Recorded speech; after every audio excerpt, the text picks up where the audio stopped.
Hey, what's up? Arvin here. Welcome to Driven to Draw, where I teach you how to be more creative through the very act of drawing. Drawing is an excellent way to reduce your stress. I try to do it every day if I can, and I tell you, the benefits are just outstanding. Now, today's episode, we're going to be talking about digital painting, and I'm going to go through an example from my course, which is an introduction to digital painting using Krita. And on this particular segment, I'm going to go through one free example on how to get started and to use digital tools to render a sphere. So, with that said, let's get started.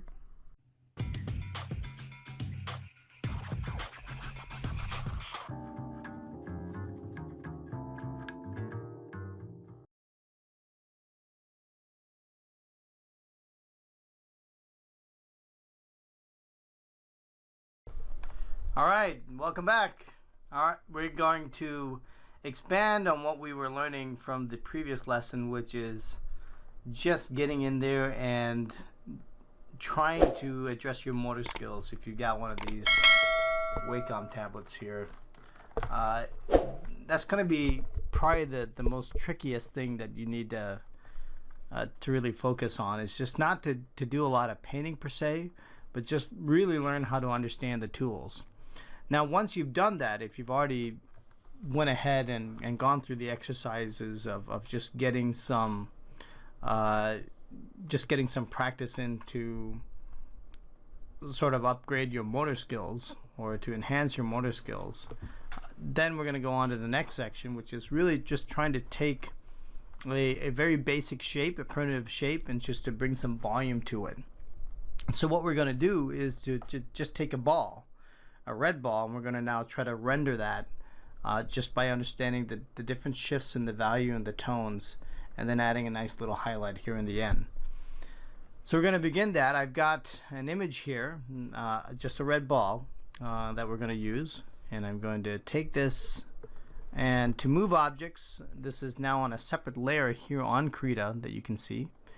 I'm going to press Control T to allow me to move this, and then I'm going to press Enter, and that'll place that object at the corner. So that's done.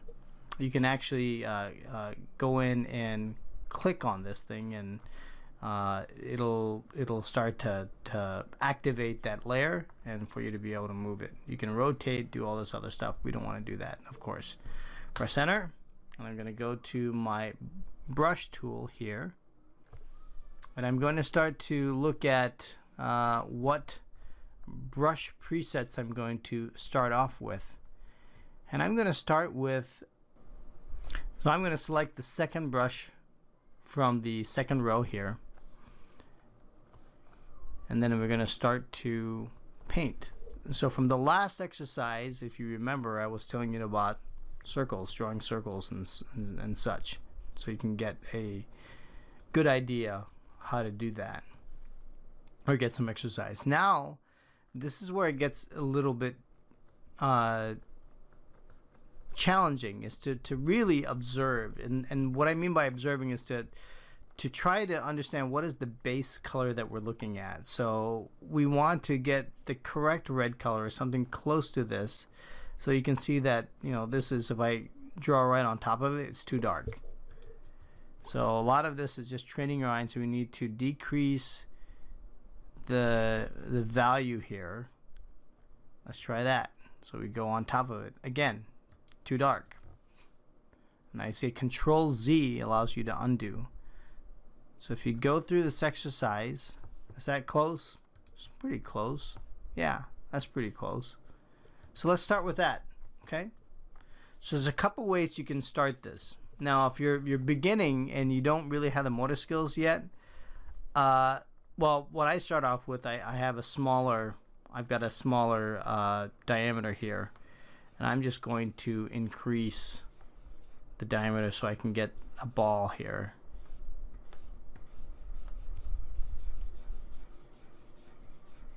As you can see, it's not perfect. I didn't start off with it being perfect. And even as I do this exercise, going slowly around, that takes some practice. So that's that's the first thing you can do, is to keep drawing it by hand, or go through this manual exercise of trying to make it as round as you can. All right? Which isn't very round. So I'm going to go ahead and erase this, increase my diameter. If you're there on the last video, I was saying that if you want to increase and decrease the diameter of any kind of brush or your eraser, you just press the bracket, the open and close bracket keys. So I'm just going to erase what I have here. The second option, which is also a very valid option, we're going to go back and unclick that, so we got the brush tool again, is to simply increase with the bracket size the diameter of your ball here. And that's all I'm going to do. We're going to start with that. And then I'm just going to keep clicking till I get it. Okay? The difference between doing this many times, you're going to get this feathering here on the outboard edges. But if you start to press hard and just go around, then you will get a little bit of a harder edge. You don't have to do that. You can also look into using a different brush that has the harder edge in the first place. But we're going to go with this, okay? Just going to go with this. Now, as you can see here, you need to just get in the habit of observation. Drawing and increasing your ability to be creative is really, it's really training your brain to observe the details of the world around you. And that's really important to really understand that very basic fact, that you can't learn to create as a designer, as an artist, unless you really sharpen your observation skills and you learn to understand what are the details that are involved with making something realistic. Forget about getting into the idea of learning the physics and learning the lighting and all that stuff. At the beginning, you want to see how well you can observe objects and observe the details within those objects, because that's what's really going to help your mind to kind of rationalize the process, so that you can remember this and set that into your long-term memory. Because a lot of things we do, if you just learn things from YouTube and you're just watching without really thinking about what you're doing, you're gonna forget it. I want to make sure that whatever you learn, it sticks and it stays with you forever, and that's possible. So let's start with this. We've got now the basics here, and I'm going to go and choose the airbrush tool here. I'm going to go back to my layers. I'm going to see if there's any other kind of way to, not sure. Got my layers here. Okay. And now I'm going to pick a different value. I'm going to go with this darker value here. So I'm going to see if this works. So that looks pretty close. So first try wasn't too bad. Sorry, I'm going to redo what I lost there. So if you can see that I almost went down to the 50% range here to get to this shadowed area. So let's do that. Let's go in and just try to block in these shadows here. I'm going to increase my diameter.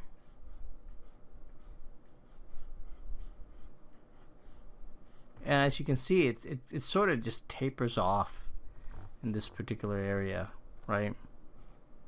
So your light is right here.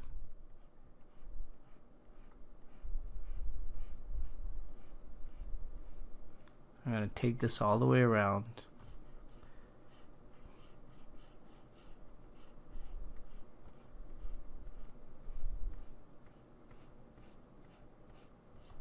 And if only you guys could see what I'm doing, is that I'm not really pressing super hard on the tablet. I'm starting off with a very light touch.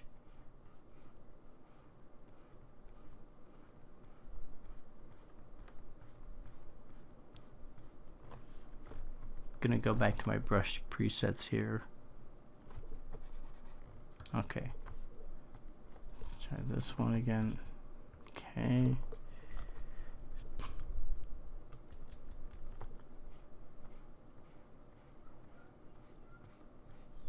Now, you can see there's a real nice hard line here, right? So I'm going to go ahead and keep those hard lines, because I'm going to come back with my color picker and I'm going to blend them all out again.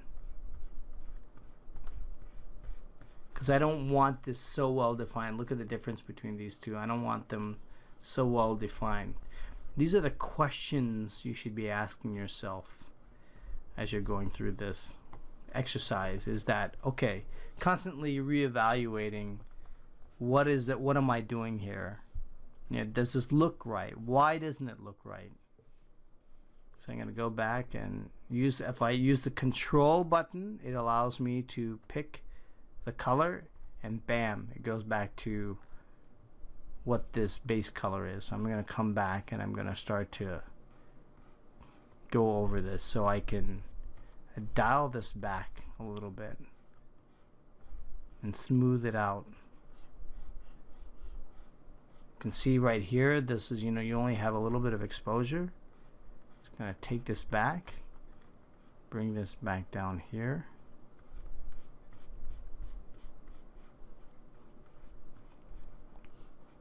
Again, a very simple exercise here. But you'd be surprised that if you start to look at the details, there's a lot of things you can kind of pick up. So as we get down to this part, what's happening here? So I'm going to go back to the center, and I'm going to now take this and I'm going to make it a little bit brighter. And this, you can see in Krita that from your base, if you start to change it, you can see what is the difference you're getting. It just kind of shuts it off here. But it'll give you a relative comparison between your base color and what you're trying to change it to. See? So I'm thinking that this one, it's such a subtle color here that there's not much. First, let me use my color picker, get that one. It's not that much brighter, but it's not the saturation. It actually reduces saturation here. So I need to go the other way. Right, so in our first video we talked about saturation, and this, you know, saturation is going to be at this lower end of the triangle, and then to reduce the saturation you got to go the other way, closer to the white. So I'm going to just test this thing out, right, to see whether this looks close to what I'm seeing here. So I'm going to go ahead and do that. See how I'm just sort of blending that all out? Remember the circular stuff we did in the first lesson? If you don't, just go back in and look at that first video. Alright, so there we go, we've got that. And I'm going to pick this color so I can kind of blend this back in a little bit so that we don't see the harshness. We want to make it a very gradual change here. So there we have it. I mean, it's really pretty simple. And now we've got this. We've got a very hard line, which is reflection of the surface that it's sitting on. So I'm going to go to maybe this. I'm going to see, does that look close to that? Yep, it does. Now I can't use... I can use that. That doesn't look too bad. So see what I did. I went about a little over halfway on the color wheel here, or on the triangle, to get that, something close.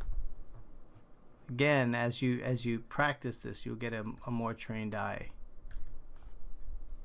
So what I'm doing here is that this takes several tries. I'm just going to use the Control Z to get the right curve here. So I'm going to swipe it. Doesn't look good. Doesn't look good.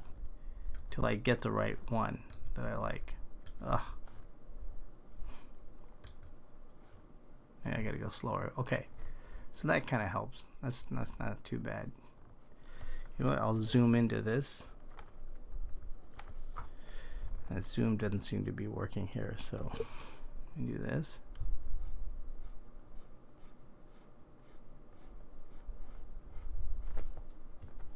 And I use a space bar to pan, so I can kind of move this thing around.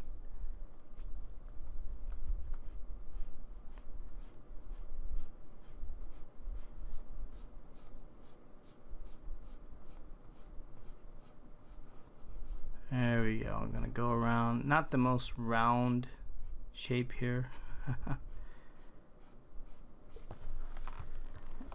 And then I'm going to select this color and come back. Just tighten this thing up a little bit. I gotta be really careful how I do that. Go back with my control key. Add that in. Alright. So that's good enough. That's good enough. Okay. So that's what we got. We got something that's pretty similar. Actually, if you really look close, this washes out even more. So if I want to, I'm going to increase this area of that faded look here and add it. And then lastly, we're going to create this highlight here, which is not exactly white. It's pretty close. And I'm going to reduce the diameter to about this.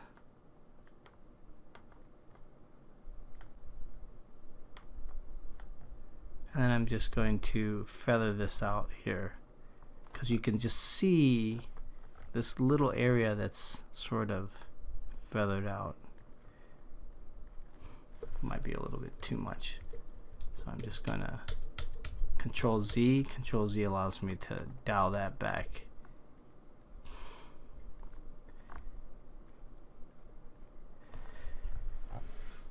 So there you have it. This is it. I mean, this is just really your first assignment to replicating what it is that you're seeing, so that you kind of get into the habit of observing what it is that you want to communicate. It's really taking something that's three-dimensional and then going to a two-dimensional medium, and then to replicate that three-dimensional image by just manipulating the contrast and the surfaces, or the contrast and the light, to be able to create those 3D images. So I hope you enjoyed this particular tutorial, and we will see you here in the next lesson. Alright, I hope you enjoyed that segment. Be sure to comment below and let me know what you think. And another thing to add, in just a few seconds you're going to learn more about the Introduction to Digital Painting course. There's a lot more content that's going to be available, and I'm sure that if you've just never digitally painted before and you just want to get started, I'm sure this is going to help you out. Next time, I'll see you next week. Have a good one. I've got some exciting news. If you want to get into digital painting, I'll be launching my first course on digital painting for beginners. It's a comprehensive course that will help you get some incredible results using free digital painting software called Krita. I'll teach you the fundamentals of digital painting tools, starting from the basics, and help you work your way up to more advanced paintings.